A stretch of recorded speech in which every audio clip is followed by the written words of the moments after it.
कार्यकलाप करने के लिए और अपना जो बाकी टाइम में यहाँ पर छुपने के लिए एक तरह का एक सेफ हेवन उन्होंने मानते हुए इस जगह को अपना एक शरणागत बनाया था। तो इसलिए इस जगह को भी उनसे मुक्त कराने के लिए, ताकि यहाँ पर वो कंसंट्रेट ना हो सके, इस अभियान को अंजाम दिया गया। क्योंकि इलाका बहुत बड़ा था, इसलिए जो इसमें नफरी की आवश्यकता बहुत ज़्यादा थी। तो इसमें केरपू बल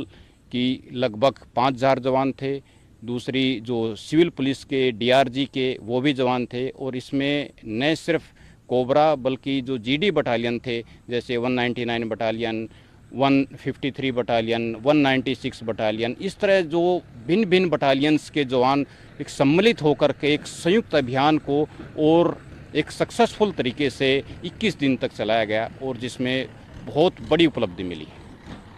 इस नक्सलिज्म को ख़त्म करने में किस तरह से आप मानते हैं, कितना बड़ा मील का पत्थर साबित होगा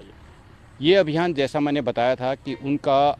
एक तरह से सेफ हेवन मान रहे थे कि कभी भी फोर्सेज यहाँ नहीं आ पाएंगी और यहाँ वो जब चाहें तब तक रह सकते थे। तो इस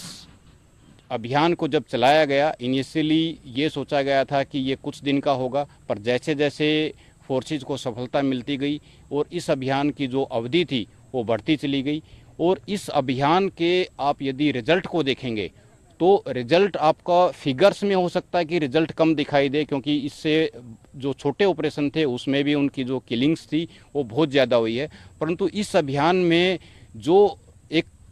आप ओवरऑल इस अभियान का एक देखेंगे तो उसमें हमने उनका एक जो गढ़ था, उस गढ़ को हमने एक सेफ हेवन ना बना करके ये एक संदेश दिया है कि जो भारतीय सशस्त्र सेनाएं हैं, भारतीय जो केरपू बल है, जो सिविल पुलिस है, वो कहीं पर भी आकर के उनको खदेड़ सकती है। और जो अभी तक उनका एक पीएलजीए ग्रुप था या दूसरे ग्रुप थे जो संगठित होकर काम करते थे, वो बहुत छोटे छोटे टुकड़े में अपनी जान बचाते फिर रहे हैं। अभी तक का ये एक सबसे बड़ा अचीवमेंट रहा फोर्सेज के लिए कि वो डिसइंटीग्रेट हो गए हैं सारे, और उनका जो यहाँ पर जितना भी सामान रखा हुआ था, चाहे वो रसद सामग्री थी, चाहे उनका खाद्य सामग्री थी, या बहुत सारी उनकी जो फैक्ट्रियाँ थी, जो गन फैक्ट्री थी, जो लेथ मशीन थी, जनरेटर्स थे, वो सारा का सारा हमने रिकवर कर लिया है। दोबारा इस तरह का संगठित होने के लिए उनको मौका नहीं दिया जाएगा। और ये एक तरह से माने तो उनका रीढ़ की हड्डी जो इस पहाड़ को मान करके अपना सारा का सारा वो कार्यान्वयन करते थे, सारी जो यहाँ से तकनीक बना करके दूसरे छोटे छोटे ग्रुप में बांटते थे, और वो जनमानस को नुकसान पहुँचाने के लिए, फोर्सेज को नुकसान पहुँचाने के लिए, आम स्कूल को तोड़ने के लिए, रास्ते को बर्बाद करने के लिए, उन सब में वो सफल होते थे। उस सफलता में वो लगभग अब नाकाम रहेंगे। जिस तरह बड़े नामों की